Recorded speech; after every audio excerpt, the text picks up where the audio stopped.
Bismillahirrahmanirrahim. Assalamualaikum warahmatullahi wabarakatuh. Salam sejahtera. Salam PPD Jatin Pendidikan Berkualiti Insan Terdidik Negara Sejahtera. #PPD Jatin jenama kerajaan nombor 1. Alhamdulillahirrabbilalamin. Wassalatu wassalamu ala asrafil anbiya'i wal mursalin wa ala alihi wa sahbihi ajma'in. Allahumma salli ala Sayyidina Muhammad.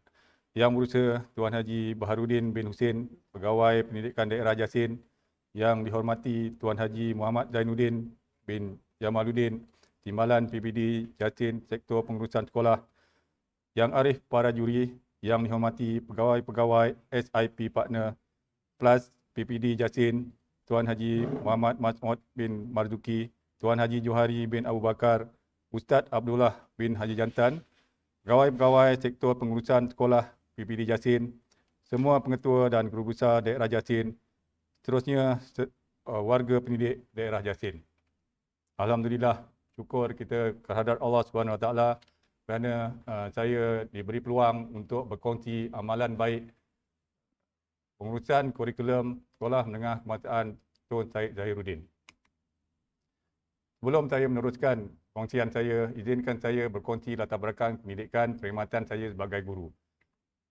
Panjang perkhidmatan saya sebagai guru, saya hanya berkhidmat di 3 buah sekolah, iaitu di Sekolah Menengah Sains Mirza Pasha, Sekolah Menengah Kebangsaan Tinggi Melaka dan Sekolah Menengah Kebangsaan Tun Syed Zahiruddin. Di mana penempatan pertama saya adalah pada 1 Julai 1997 di Sekolah Menengah Sains Mirza Pasha. Di Sekolah Menengah Sains Mirza Pasha ini saya telah dilantik berbagai jawatan penolong kanan bermula daripada tahun 2010 saya telah dilantik sebagai guru penolong co-curriculum. Seterusnya pada tahun 2013 saya telah dilantik sebagai guru penolong kanan hak ehwal murid dan pada tahun 2015 saya telah dilantik sebagai guru penolong kanan pentadbiran.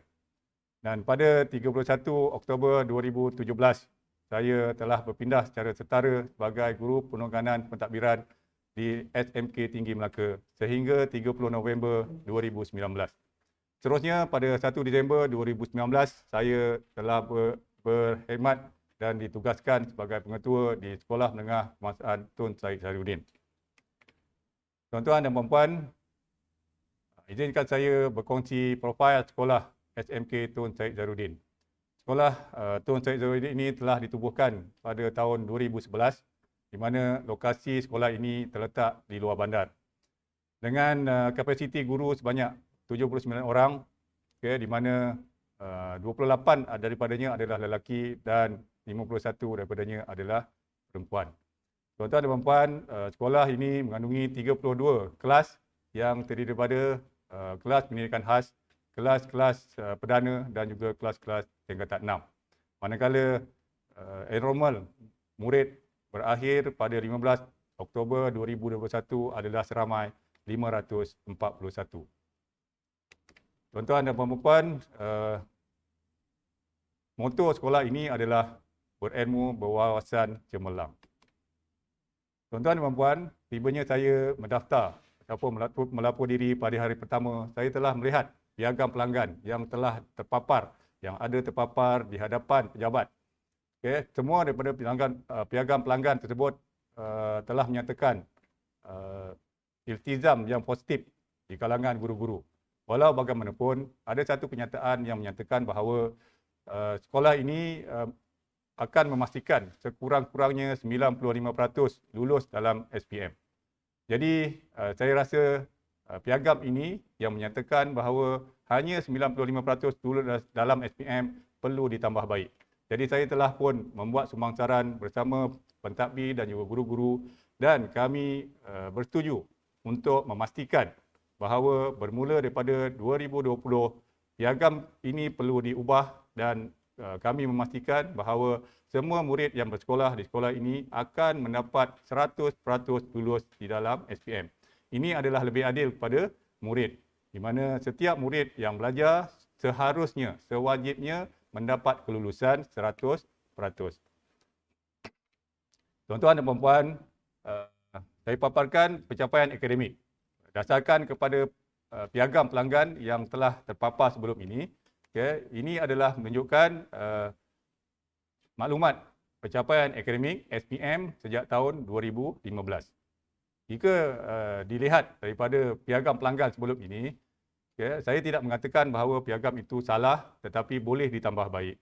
Okay, kalau kita lihat memang benarlah, okay, daripada piagam pelanggan itu seakan ada kaitannya, di mana kalau kita lihat daripada data ini menunjukkan bahawa hanya sekitar 80 hingga 85% kelulusan dalam peperiksaan SPM. Hanya pada tahun 2018 saja sekolah ini telah mencapai peratus lulus ataupun layak sijil SPM sebanyak 93%. Okey, yang lain-lain, peratus kelulusan hanyalah di bawah 90%. Okey, keadaan ini disebabkan oleh pencapaian ataupun peratus lulus bahasa Melayu dan sejarah yang agak rendah. Kalau kita perhatikan daripada data ataupun analisis di hadapan, kita dapati bahawa peratus lulus bahasa Melayu tidak mencapai 100%, manakala peratus lulus sejarah adalah di bawah 90%. Okay, ini telah memberi kesan kepada peratus lulus layak sijil SPM kepada murid-murid. Okay, di mana seperti mana yang kita tahu bahawa bahasa Melayu dan sejarah adalah subjek wajib lulus. Tuan-tuan dan puan-puan, dari segi data nilam pula menunjukkan bahawa murid-murid sekolah ini mempunyai purata bacaan yang agak rendah. Bermula daripada 2017, 18 dan 2019, kadar purata bacaan hanyalah di bawah 5 dan ke bawah.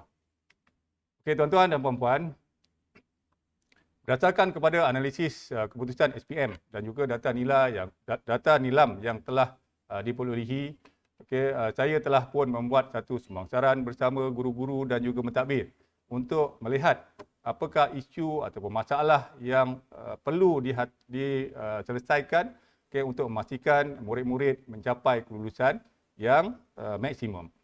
Jadi berdasarkan kepada analisis akademik, kita dapati bahawa pencapaian lulus SPM yang rendah iaitu di bawah 90%. Jadi kami guru-guru pentadbir di sekolah ini telah pun menggunakan kaedah 5Y untuk menentukan apakah punca masalah sebenar terhadap pencapaian yang rendah di dalam peratus lulus ataupun layak sijil SPM ini.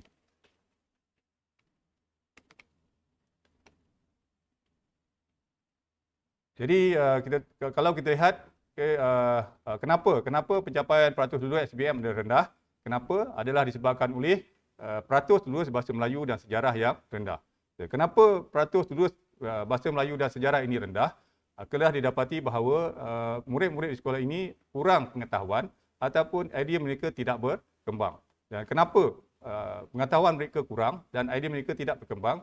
Ini adalah disebabkan oleh mereka kurang mendapat pendedahan pada sumber-sumber dan juga pendedahan kepada pengetahuan-pengetahuan am.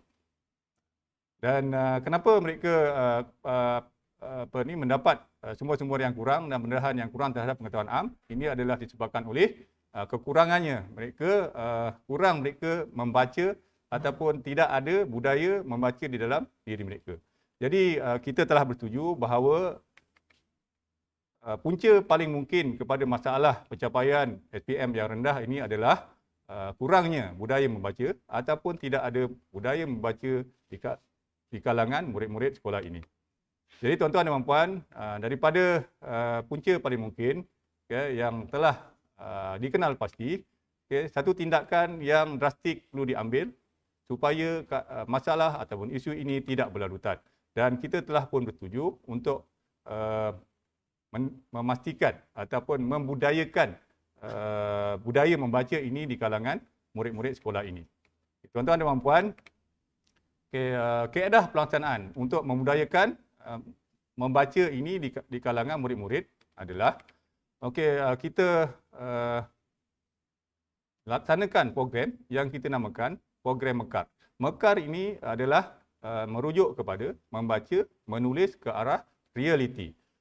Realiti bermaksud adalah untuk mencapai peratus kelulusan 100%. Jadi objektif program ini adalah untuk meningkatkan kualiti PDPC dan untuk memastikan peratus lulus adalah 100% dalam peperiksaan SPM. Jadi program ini telah dimulakan dengan membuat analisis persekitaran bersama guru-guru dan pentadbir melalui kaedah sumbang saran di kalangan guru-guru, di kalangan pentadbir, di kalangan murid-murid dan juga di kalangan ibu bapa. Manakala data-data diperolehi daripada pemerhatian oleh guru, membual oleh guru soal selidik, terutamanya melalui soal selidik psikometrik dan juga data-data keputusan peperiksaan SPM dan juga PT3. Dan daripada analisis persekitaran yang telah dilaksanakan, terdapat pelbagai isu yang terdapat di sekolah ini yang perlu ditambah baik ataupun perlu diambil tindakan dengan segera. Antara isu-isunya adalah, isu yang paling besar adalah pencapaian peratus lulus SPM yang rendah, prestasi mata pelajaran Bahasa Melayu dan Sejarah yang rendah, minat mata pelajaran Bahasa Melayu dan Sejarah yang rendah, usaha yang rendah di kalangan murid-murid, kurang sokongan ibu bapa ataupun kurang jelas, ibu bapa kurang jelas tentang peranan terhadap anak-anak selepas waktu persekolahan, murid-murid tidak fokus masa PDPC dan ketidakhadiran pasif yang tinggi di kalangan murid-murid. Jadi satu keputusan telah dibuat berdasarkan kepada isu yang diperolehi, isu yang ada di sekolah ini. Satu keputusan yang telah dibuat bahawa program mekar ini akan melibatkan mata pelajaran Bahasa Melayu dan Sejarah. Kenapa kita memilih dua mata pelajaran ini adalah disebabkan kedua-dua subjek ataupun mata pelajaran ini adalah mata pelajaran wajib lulus. Ditambah pula GPMP dan juga peratus lulus SPM yang rendah bermula pada tahun 2015 hingga tahun 2019. Melalui data nilam didapati murid-murid kita di sekolah ini mempunyai kadar bacaan rendah dan murid-murid menganggap Bahasa Melayu dan Sejarah adalah satu subjek yang membosankan. Tuan-tuan dan puan-puan, program Melka ini telah melibatkan dua mata pelajaran. Jadi pelaksananya adalah budaya membaca. Jadi untuk mata pelajaran Bahasa Melayu ini, kami telah membuat program dan dibahagikan kepada 3 fasa. Asasnya adalah budaya membaca. Jadi untuk Bahasa Melayu ini melibatkan 3 fasa. Yang pertama adalah salin semula, yang bermula pada bulan Mac pada tahun 2020. Fasa yang kedua melibatkan aktiviti salin dan jawab soalan bermula pada bulan Jun 2020. Dan fasa yang ketiga bermula pada September 2020, iaitu melibatkan salin dan buat ringkasan. Sebenarnya tuan-tuan, apa yang perlu disalin? Apa yang nak disalin? Di sini melibatkan peranan guru-guru. Jadi guru-guru dalam Panitia Bahasa Melayu akan menyediakan bahan bacaan. Dan bahan bacaan tersebut akan difotostat dan untuk diedarkan kepada murid-murid. Dari mana bahan-bahan bacaan ini? Kita tidak akan membebankan guru-guru untuk membuat bahan bacaan, tapi guru-guru boleh mengambil saja daripada mana-mana sumber bacaan, sama ada daripada akhbar, majalah, buku-buku ilmiah, buku-buku rujukan dan sebagainya. Apakah topik dalam bahan bacaan ini? Bahan bacaan ini topiknya adalah bebas. Sama ada topik adalah berkaitan dengan mata pelajaran yang diajar ataupun tidak, seperti isu-isu semasa, kesihatan diri, motivasi, cerpen, contoh-contoh karangan dan lain-lain. Berapa panjang bahan bacaan ini yang perlu disediakan? Panjang bahan bacaan ini adalah sekitar antara 200 hingga 350 patah perkataan ataupun yang bersesuaian. Ini adalah bahan-bahan yang disediakan oleh guru-guru dan bahan-bahan ini akan diberikan kepada murid-murid. Murid-murid akan diberikan seminggu sekali bahan ini. Jadi siapa yang terlibat? Murid mana yang terlibat? Dan kita telah melibatkan semua sekali murid pada tingkatan 1 hingga tingkatan 5. Jadi pada setiap minggu, murid-murid akan mendapat bacaan yang sama. Mendapat bacaan yang sama dan murid-murid dikehendaki untuk menyalin. Fasa pertama, murid-murid mendapat bahan ini dan hanya perlu menyalin saja di dalam buku khas. Dan proses menyalin ini tidak dilakukan di sekolah ataupun semasa waktu PDP. Tapi mereka dikehendaki menyalin dalam masa 1 minggu, menyalin di rumah. Dan minggu berikutnya, perlu menghantar kepada guru-guru kelas ataupun guru-guru mata pelajaran dan guru-guru akan menyemak. Daripada ramai-ramai murid ini, sudah tentulah ada yang tidak membuat tugasan ini. Tugasan budaya membaca ini dengan menyalin ini tidak dibuat di rumah. Jadi apa yang tidak membuat tugasan ini, hukuman akan dikenakan kepada mereka. Jadi hukumannya adalah sangat mudah. Okey, so guru mata pelajaran akan menyemak. So sekiranya murid-muridnya tidak membuat tugasan ini, maka guru akan mengambil masa 10 hingga 15 minit dalam waktu PDP untuk menyalin apakah bahan yang tidak dibuat itu. Okay, jadi adil lah. Okay, jadi dengan adanya hukuman seperti itu, okay, jadi kalau ada masalah murid yang tidak melaksanakan program ini, okay, dia terpaksa juga melaksanakannya di sekolah. Okay, dan tugasan ini akan dipantau oleh pentadbir. Okay, daripada program ini, pasal kedua pula, guru-guru akan menyediakan bahan, dan dia ada sedikit peningkatan, di mana murid-murid dikenaki untuk menyalin. Dan dalam bahan tersebut ada jawapan. Di sini kita akan dapati bahawa bila murid menyalin, sudah tentulah dia membaca. Tidak ada orang yang menyalin tanpa membaca, kecualilah mereka balik ke rumah memberi upah kepada adik ataupun jiran-jiran untuk membuat tugas tersebut. Tapi pada dasarnya, bila murid menyalin, mereka akan membaca. Setidak-tidaknya mereka akan membaca dan mendapat pengetahuan am tersebut ataupun pengetahuan-pengetahuan yang ada dalam bahan tersebut. Untuk pasal kedua, mereka akan menyalin dan menjawab soalan. Bila ada soalan ringkas, dalam bahan tersebut akan ada disertakan 2 ataupun 3 soalan yang berkaitan dengan bahan tersebut. Jadi bila ada soalan, murid-murid akan dikendaki untuk menjawab. Bila dikendaki untuk menjawab, murid-murid secara tidak langsung dia akan membaca sekali lagi bahan tersebut untuk mendapatkan jawapan. Dan di sini kurang-kurangnya murid-murid akan membaca 2 kali bahan tersebut. Untuk pasal ketiga pula, bahan sama disediakan oleh guru-guru, dan pada pasal ini murid-murid dikenakan menyalin dan tidak ada soalan, dan dikenakan untuk membuat ringkasan. Jadi untuk membuat ringkasan ini, murid-murid perlu berfikir dan menggunakan daya fikiran yang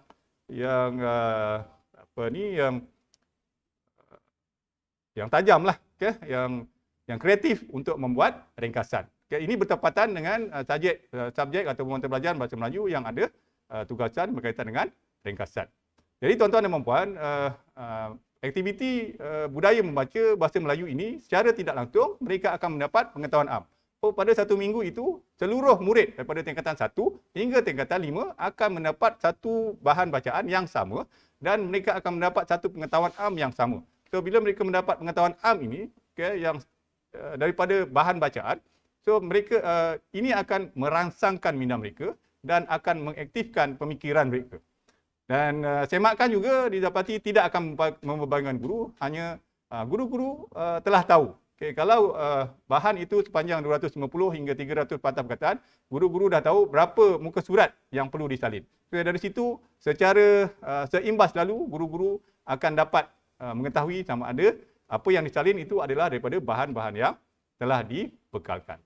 Jadi itu adalah budaya membaca yang diterapkan. Kita memaksa murid kita supaya membaca sama ada bahan-bahan daripada pengetahuan am ataupun daripada topik-topik yang dipelajari.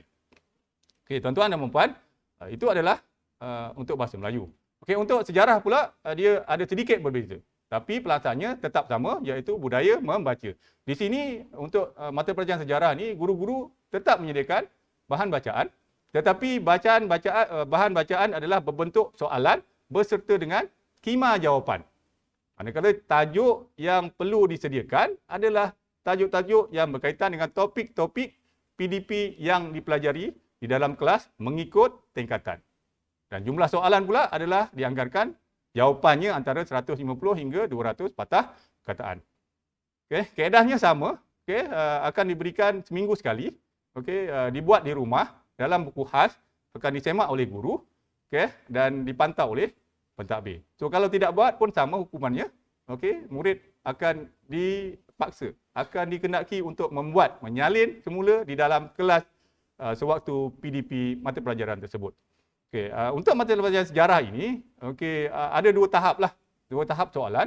Yang pertama adalah tahap yang PT3 daripada tingkatan 1 hingga tingkatan 3, dan tahap kedua adalah soalan yang setaraf dengan soalan-soalan SPM. Jadi secara tidak langsung, dengan aktiviti ini, guru-guru, murid-murid telah pun membuat ulang kaji dan membuat latih tubi setiap minggu. Ya, itu adalah untuk mata pelajaran sejarah untuk budaya membaca ini. Okey, jadi tuan-tuan dan puan-puan, berikut adalah dipaparkan contoh-contoh bahan-bahan yang diedarkan, yang disediakan oleh guru-guru. Ini untuk bahasa Melayu. Okey, tajuknya pun tajuk yang am. Okey, 3 tempat menarik di Melaka. Jadi guru-guru ini tahun 2020. Okey, so guru-guru akan mengedarkan hard copy ini kepada pelajar-pelajar, okey, dan pelajar-pelajar akan balik ke rumah dan menyalin dalam buku mekar yang khas. Okey, tajuk pun tajuk yang am berkenaan dengan Melaka. Contoh yang kedua tentang manfaat jagung, okey, untuk kesihatan tubuh. Itu contoh bahan-bahan yang dia tidak terikat kepada topik-topik dalam mata pelajaran bahasa Melayu. Okey, ini adalah tugasan menyalin yang telah dibuat oleh murid. Okey, so murid didapati memang aktif. Nampaknya mereka seronoklah menyalin sebab hanya menyalin pada asalnya. Okey, dan tugasan mereka akan ditanda oleh gurulah. Okey, so guru mengambil masa 5-6 minit hanya melihat dan initial, okey, menandatangani, mengesahkan bahawa murid telah pun membuat kerja tersebut. Okey. Ini adalah contoh bahan dan ini untuk fasa kedua. Okay. Contoh bahan dan ada soalan. Jadi pelajar menyalin dan menjawab soalan. Okay. Jadi secara tidak langsung murid ini akan membaca sebanyak 2 kali. Paling kurang 2 kali bila menyalin dan menjawab soalan. Okay. Tapi bagi pelajar-pelajar yang bijak, okay, kita pun tahu dah, bagi pelajar-pelajar yang bijak, dia akan baca soalan dulu. Baca soalan, okay, barulah dia menyalin. Kan? Jadi semasa menyalin tu dia dah dapat jawapan.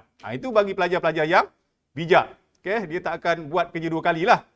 Okay? Itu bagi pelajar bijak, dia baca soalan dan baru dia baca dan menyalin. Jadi semasa menyalin tu dia dah boleh dapat jawapan dan meneruskan aktiviti seterusnya lah. Okay? Itu tidak membuang masa. Okay? Nah, ini contoh sejarah. Okay? Sejarah ini dia bahannya adalah yang berkaitan dengan topik-topik yang diajar di dalam kelas. Okay? Sama ada untuk menengah rendah ataupun di peringkat HPM. Dan soalan-soalan itu telah pun disediakan skema jawapan. Okay? Pelajar hanya salin, baca dan salin. Okay? So secara tidak langsung, murid-murid ini telah pun membuat ulang kaji secara paksaan. Ataupun budaya mengulang kaji secara tidak langsung. Okay? Dan guru-guru bila menanda, dia tidak perlu pun membaca keseluruhan sebab apa yang ditulis adalah jawapan yang benar. Jawapan yang betul seperti yang telah disediakan dalam skema jawapan. Ini adalah contoh lain, okay, yang telah dilaksanakan oleh guru-guru dan juga murid-murid. Okey, sepanjang bersemuka kita boleh memberi murid-murid ini bahan-bahan yang bercetak. Okey, walau bagaimanapun pada tahun lepas seperti mana yang kita telah ketahui bahawa pandemik COVID-19 ini telah menghalang, okay, untuk guru-guru memberikan bahan-bahan secara hard copy, okay, kepada murid-murid. Okay, untuk itu kita telah pun mengambil inisiatif untuk menghantar bahan-bahan bacaan tersebut, okay, melalui media elektronik. Dan ini adalah contoh-contoh, okay, di mana guru-guru menghantar bahan-bahan mekar ini di dalam grup, okay, kelas masing-masing dan murid-murid dikendaki untuk melaksanakan aktiviti budaya membaca ini dengan cara menyalin, okay, semula menjawab soalan dan juga membuat ringkasan. Okey, ini adalah contoh jantung rasa guru di peringkat penitia, kaedah mereka membahagikan tugasan mereka, okay, untuk menyediakan bahan-bahan. Jadi guru-guru tidak terbeban. Okay, setiap guru ada telah dihaskan ataupun telah ditentukan tarikh-tarikh untuk menyediakan bahan.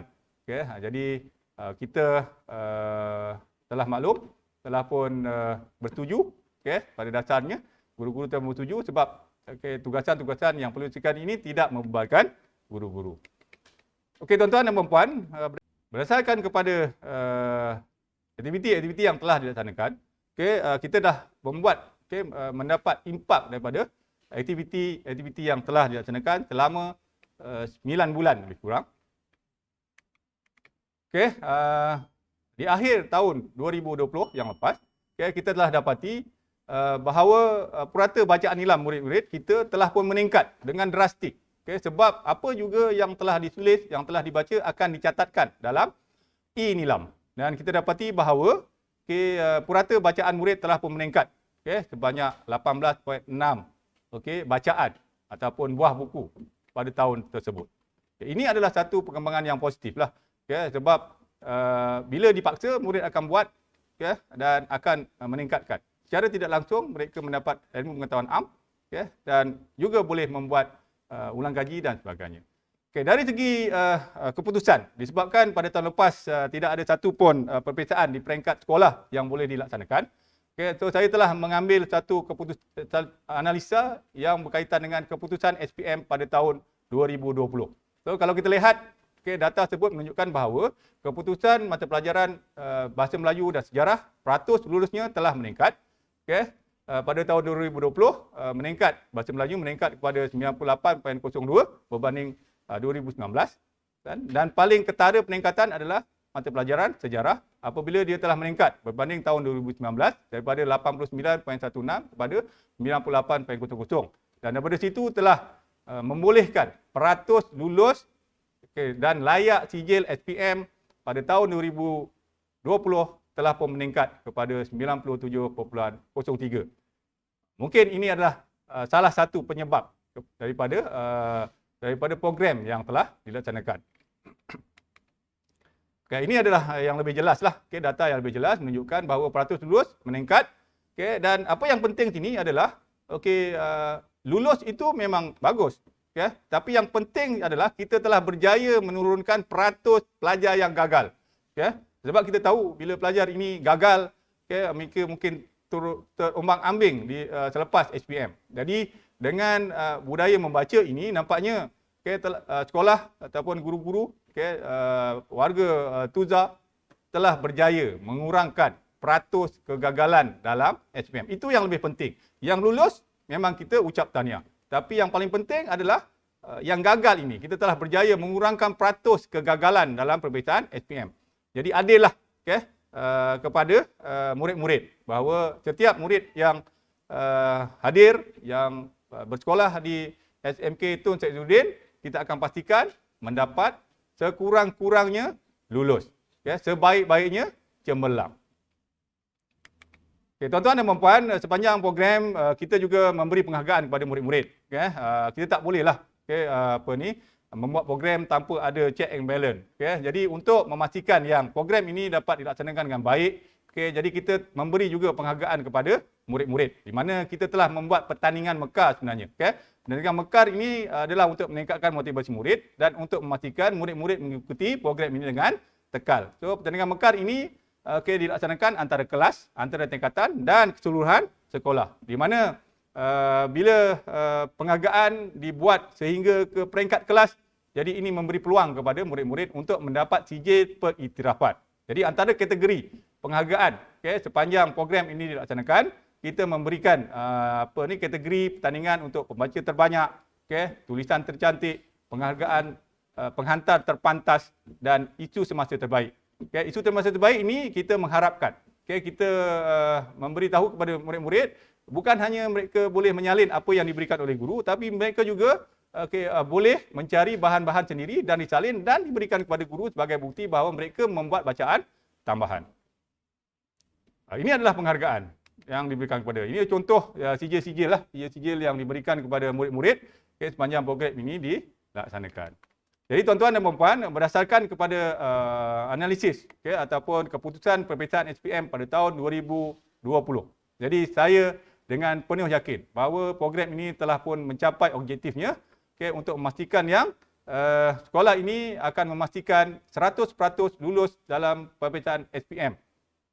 Jadi rancangan saya pada masa hadapan, saya akan memperluaskan program ini untuk mata pelajaran Bahasa Inggeris dan juga mata pelajaran Sains. Di samping Bahasa Melayu dan Sejarah akan tetap diteruskan pada tahun 2021 dan tahun-tahun yang akan datang.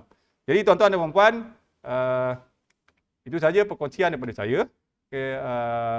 Yang baik itu datangnya daripada Allah SWT, yang kurang itu datangnya adalah daripada kelemahan diri saya sendiri.